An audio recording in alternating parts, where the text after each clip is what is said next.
And our presentation today is making the TARP work for you. And to give that presentation, we have Ryan Hatch. He's the department manager for our marketing department here at the Trust, and Doug Folsom, the loss prevention department manager. Doug. Thanks, Jason. Today, like Jason said, we're going to talk about the TARP. And, you may not know what that actually means or what it stands for. TARP is the Team Appreciation and Recognition Program. And it's a program that we have to help you have a more successful safety program in your organization that will give you benefits as far as your insurance products here with the Trust. And to explain that, we're going to kick off here with Ryan Hatch. He's going to explain what the TARP is and what some of those benefits are for you as a member of the Utah Local Governments Trust.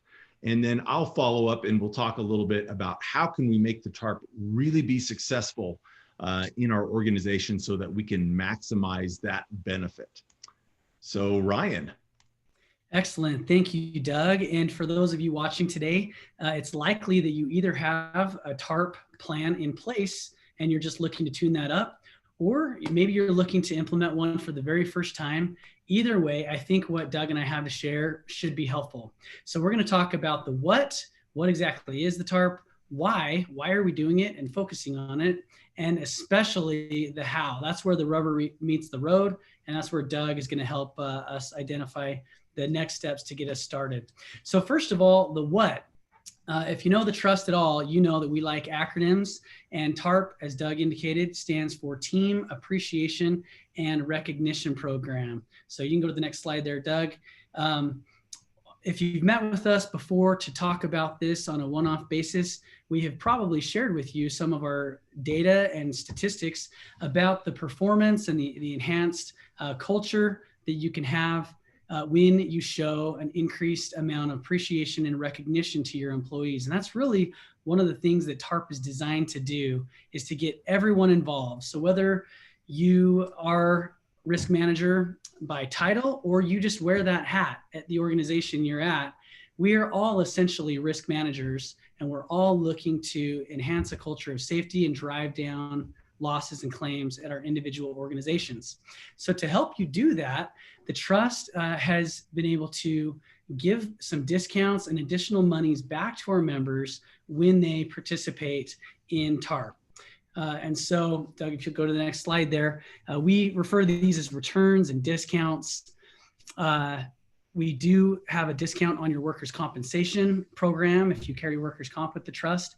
And we also have some monies available for implementing a qualified program. And we're going to talk about what that entails, what those specific things are that you can do to have a qualified program. And so with that, the question often comes up, why? Why is the Trust focusing on this? What is the purpose and why? And so like I mentioned, oftentimes if you are the risk manager for your organization, or you have that role and you wear that hat, it's difficult to affect change throughout an entire organization, especially a medium or large size organization, if you kind of operate in a silo. And so what the TARP does is it helps you to get everyone involved, or at least some of the departments that maybe are leading out in losses, so that we can curb those losses and get them down. And so what this graphic here illustrates is essentially when we started to implement and introduce TARP into the Trust with our membership. There's really no secret by looking at this graphic as to when we started that a few years ago. And as time has gone on and those claims have developed, we've really been able to see the difference between having a qualified program in place and not. So that kind of red colored line there represents our members that do not currently have a qualified program in place, and their losses collectively over time. The gray line represents the collective loss frequency for our members, and we have dozens and dozens of them now that are actively participating in TARP and do have a qualified program. And what the results have borne out over time is about a 25% decrease in claims frequency between those groups that are participating and those groups that are not participating. And so the more that this unfolds, the more excited we are to work with our members to try to introduce this into each of their individual organizations. So with that said, we are really looking to curb losses and claims in all areas: premises liability, auto liability, employee injury, workers' compensation. And one of the measures that we can use that tells us how we're doing is the Emod, or the MOD, XMOD. It stands for Experience Modification Factor. And that's an industry rating that is tied to our workers' compensation program that tells us how we're performing as it relates to how we're expected to perform. And so in the industry, if you are realizing the level of losses that you are expected to have, and this is based on the data and the metrics that are put out by the National Council on Compensation Insurance, but if you hit those expected losses right on the head, your Emod, or your experience modification factor, will be a 1.0, and there will be no effect to your workers' comp premium at all. However, if you have more claims and more losses than you're intended to have based on your size and type of organization, then there is an industry surcharge loaded onto your premium. And that's really no thanks to the trust, and really no thanks to the NCCI either. Those are just the rules of the game. Conversely, if you are able to beat the odds and you have fewer losses than you're intended to have based on your size and type of organization, then you receive an industry discount loaded onto your premium. And you get all the credit for that. That is based on your efforts. But that always begs a good question. If you are receiving a discount because of a low or lower Emod, do you feel like that discount is just happenstance, or it was intentional? You actually had measures in place to drive your Emod down. And so you might ask yourself, what has my Emod looked like at my organization over time? And we've seen all kinds. We have seen where our members have low experience modifiers, and then they experience some high losses and they eclipse that threshold, and all of a sudden they're seeing surcharges on their premium. We've also seen the exact opposite of that, where they were getting surcharged every year based on their Emod, and they finally had some losses drop off and dip below a 1.0, and they're starting to see some discounting. We've also had some members that say, gosh, I don't even know what a discount looks like. For as long as I can ever remember, we've had an Emod well above a 1, and so we get surcharged every year. And then we have our other members that ride what we call the Emod roller coaster, and it's up and down and all around, and they're just kind of at the mercy of whatever happens within their organization with regard to losses. But what we want to do is we want to be proactive. We want to take measures that help us to permanently reduce losses and smooth out our Emod so that it's always below that 1 threshold, and we're getting discounts year over year over year.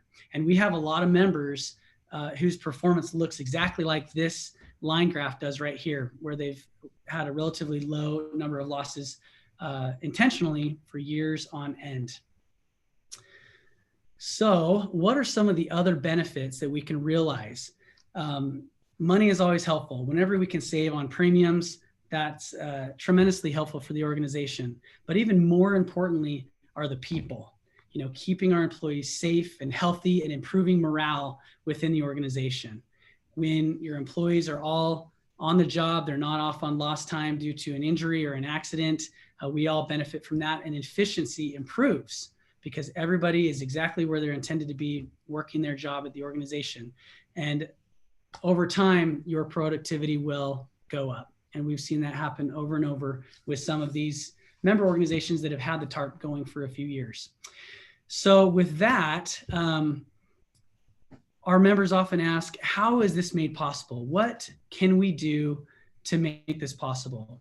And it really takes accountability, transparency, and awareness.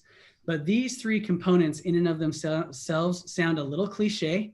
They sound a little generic because all of us want to enhance accountability for ourselves and our coworkers within our organization. we all want to be honest and transparent and show our results as teams and as an organization. And we all want to raise an awareness of safety. If you're watching this webinar today, surely you care about heightening the awareness for safety.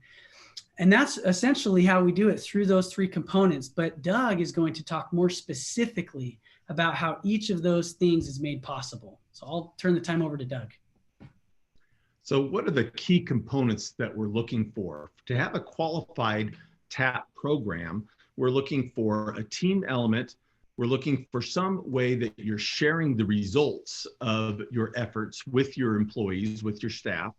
And then we're also looking for a frequency of reward and recognition.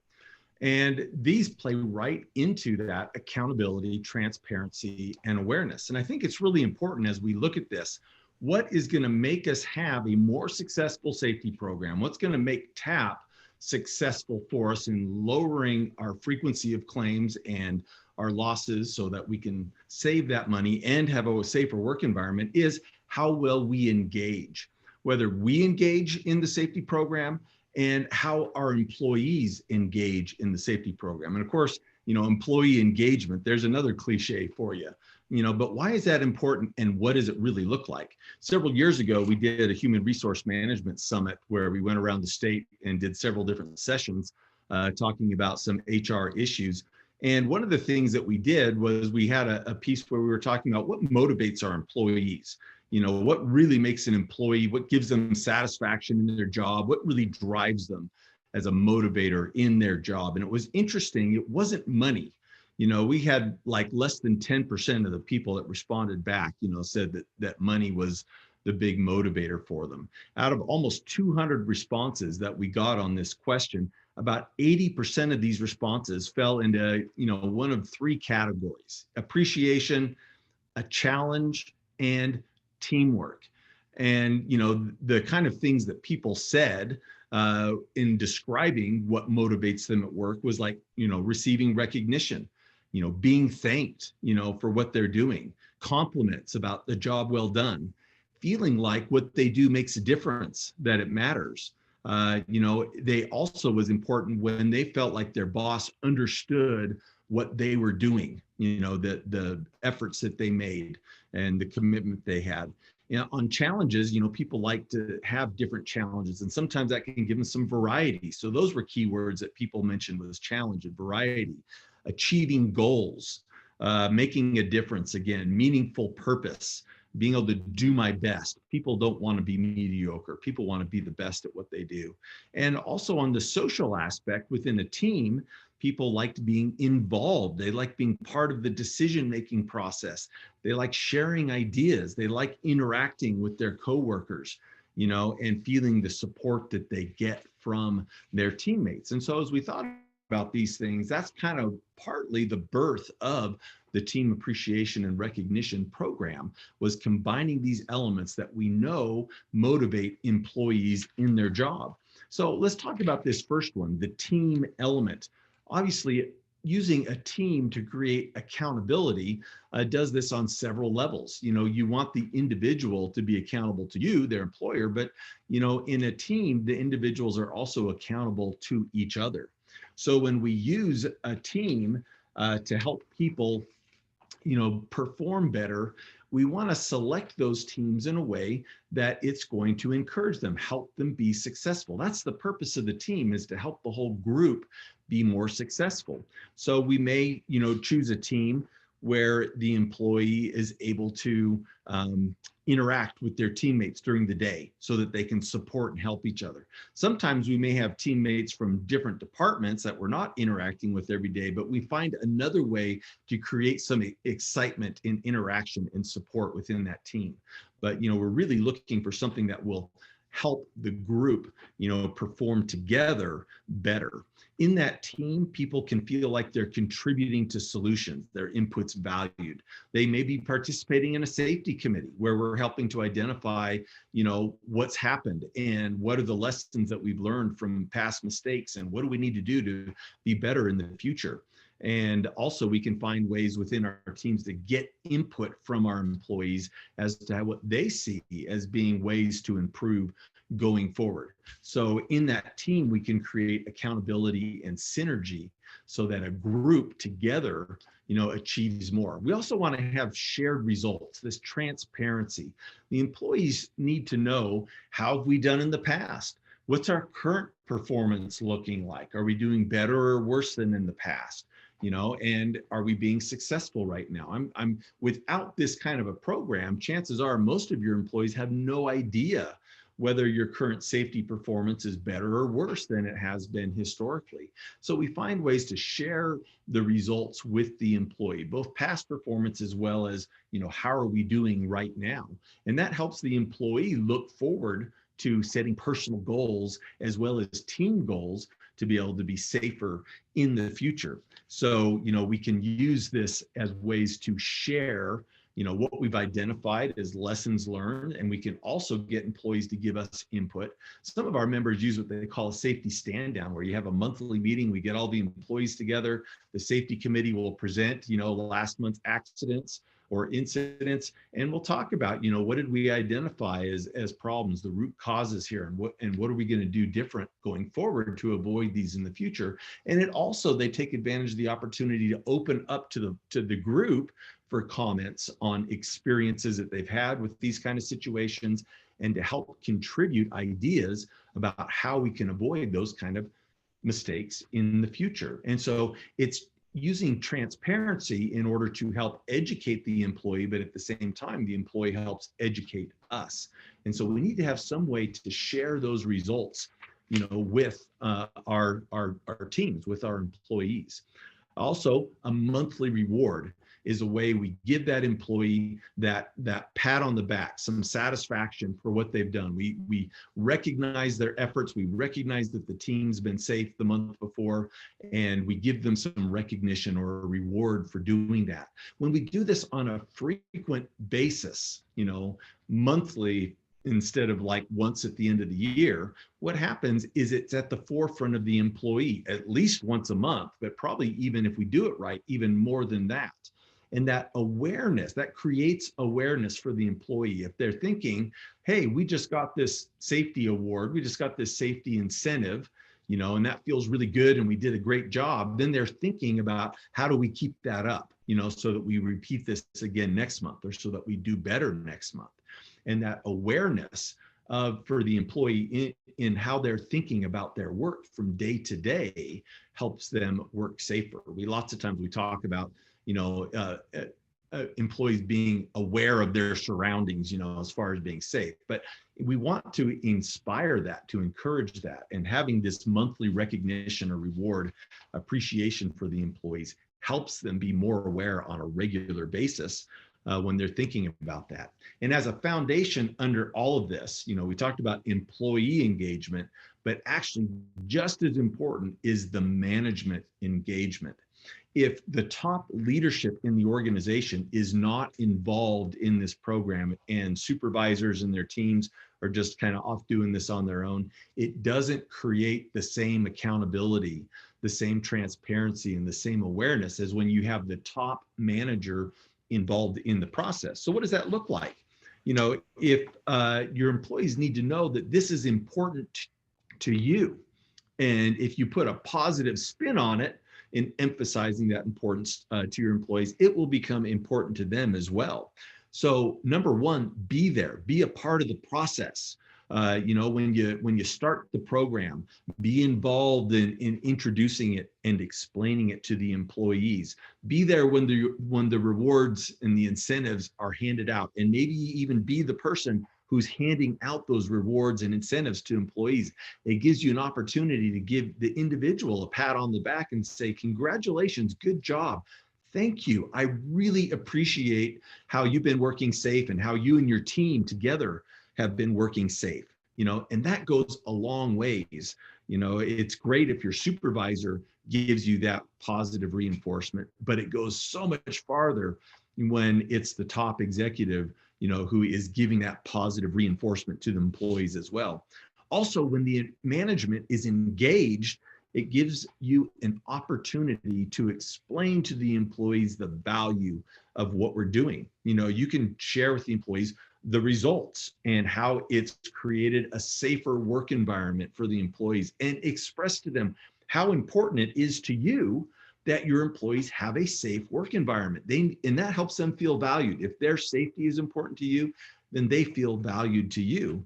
We can also share with our employees how getting a safer work environment and reducing our accidents helps us save money. And one way we save money is on insurance costs, but there's a lot of other costs that are involved, direct and indirect costs involved with safety. And if we can explain to our employees how the savings that we get from working safer results in, part of your pay increase or your bonus, or maybe this helps cover benefits that you value, and help them realize that their efforts to be safer helps to provide security, to their job and in their pay and the benefits that they enjoy in the workplace. If they're able to have no lost time, for example, that increases productivity and efficiency. And you can explain that to employees and make sure that they understand how important it is that everybody be at work every day doing their job to the best of their ability, and how much harder it is to do that when we're missing somebody because they've been injured.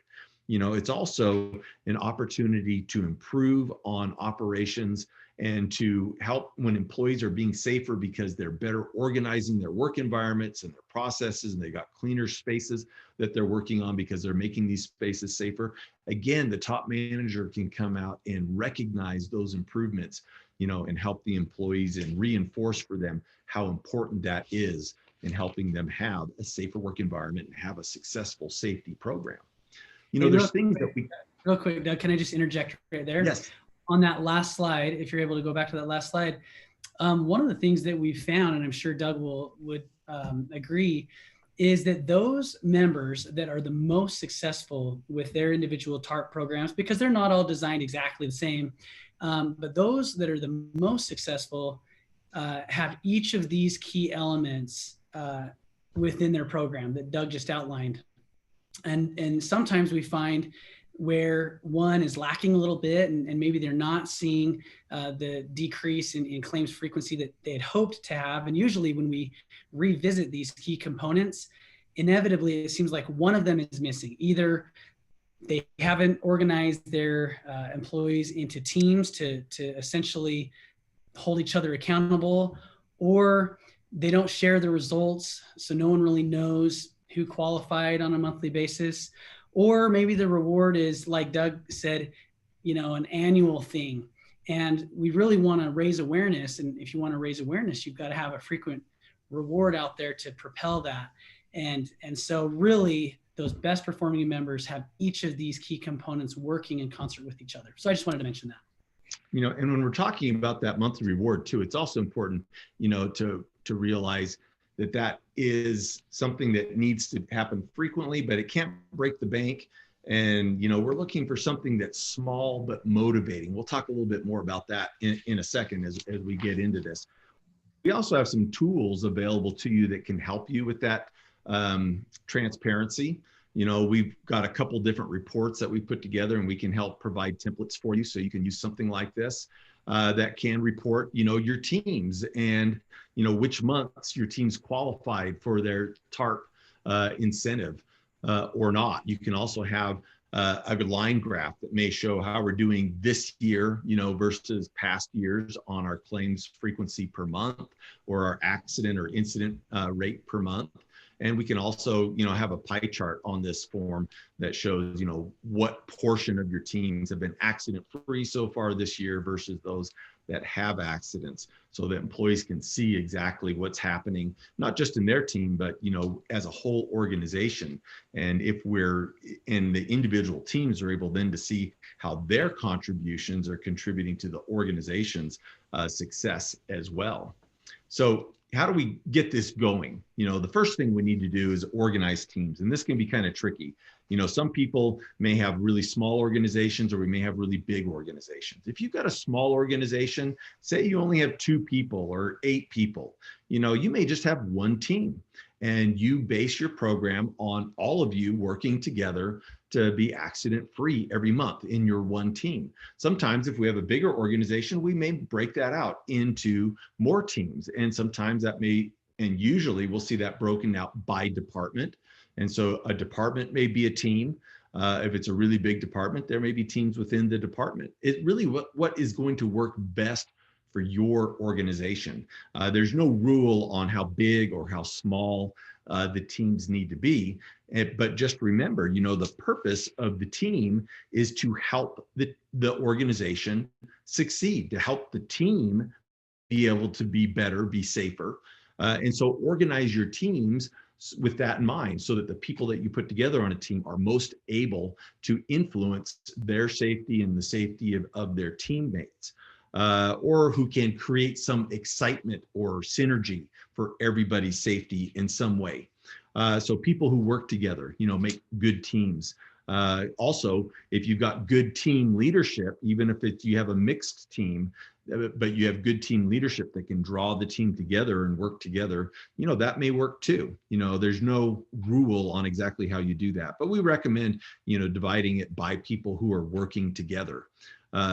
Be careful, because it's really easy when you're organizing these teams to try and make it some fair, even distribution with the numbers, or how risky different jobs are and things like that. And sometimes we can lose sight of what the actual purpose is when we're trying to make the like a fair competition. And there may be some competitive spirit that helps this program be more successful.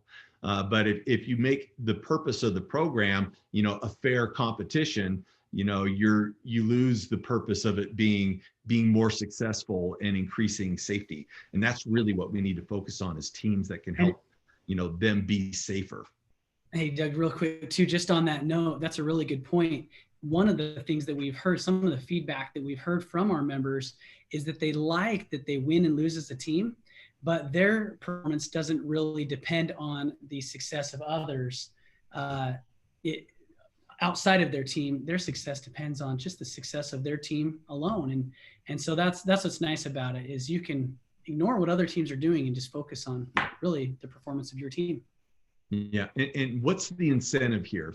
And so we talk about appreciation and recognition, and it could be just that, giving people, recognizing people for their accomplishments. But it's really nice to have something that we do for them or give them.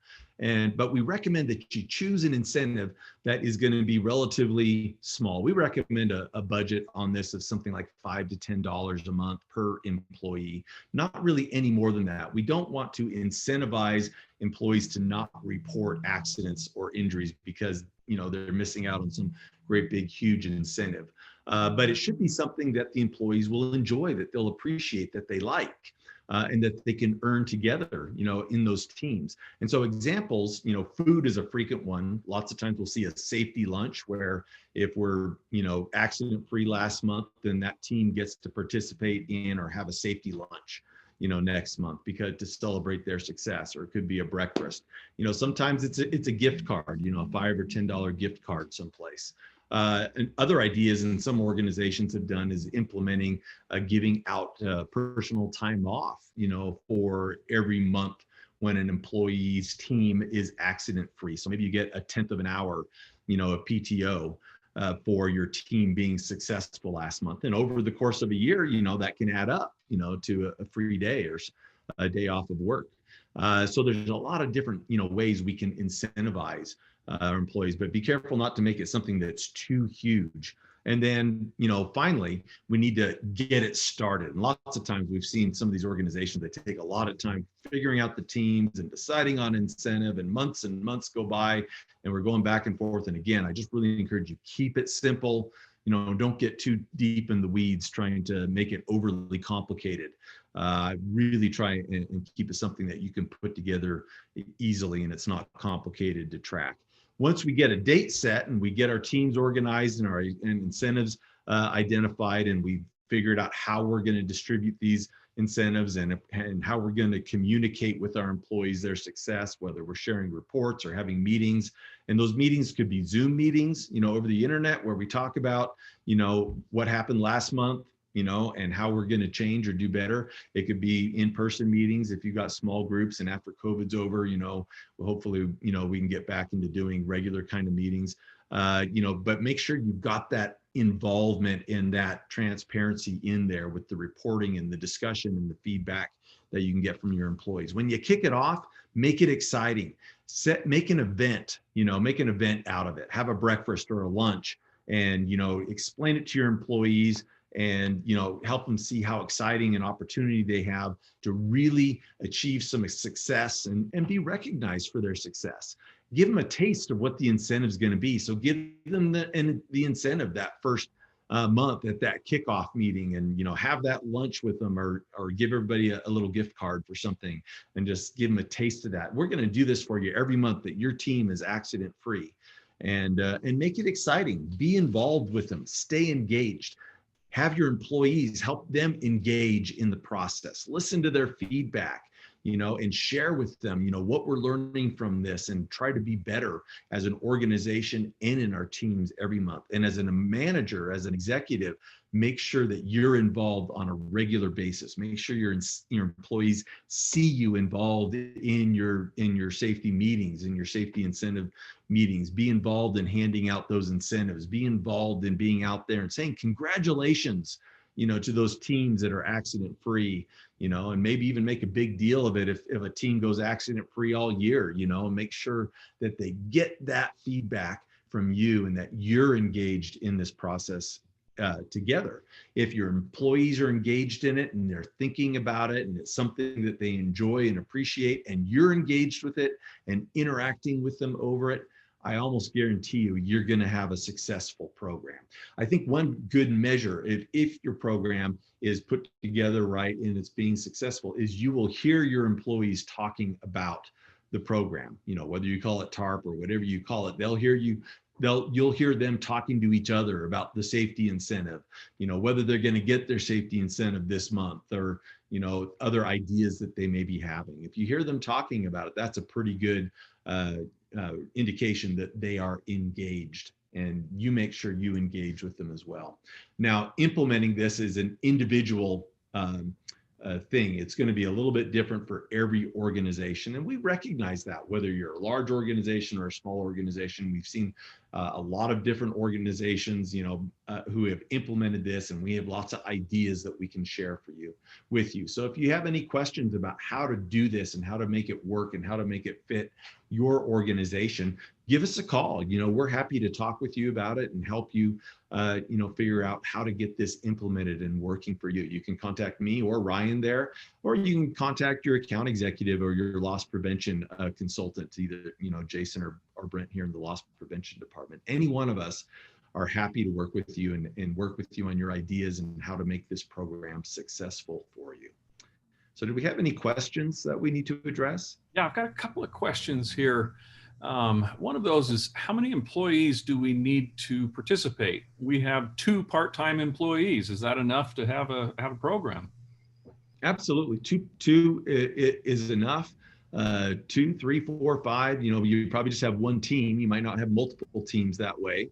But if you got 2 employees and you give them an incentive, a reason to help each other be safer, that can only be good.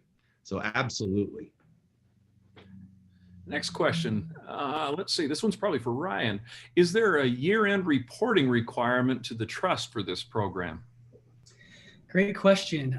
So each year, as you probably recall, we ask you for updated exposure information, and that's both on workers' compensation and liability and property. And one of the questions that we ask on those renewal applications is if you have a qualified team appreciation and recognition program. And if you mark yes, then that triggers us, either someone from loss prevention or someone from my team, to reach out and just verify that you have each of those key components, each of those 3 qualifying factors that Doug went through. And if for any reason you don't, we'll be the first ones to jump on board and help you to make sure that if one of those components is lacking, we'll help you get it where it needs to be so that you can qualify and get some of those discounts that we've talked about earlier. Great, Ryan. Thank you, Doug. Looks like those are all of the questions that we've received today. We really appreciate everybody's attendance here today. Ryan, Doug, we really appreciate your presentations, helping people out to understand this important program. So once again, if you have questions, here are their contact information, and besides that, you can call anybody here at the Trust, and we're happy to help out. Final word from either of you? You know, just be, sorry, be involved. You know, make sure you're a part of the program. Make it exciting.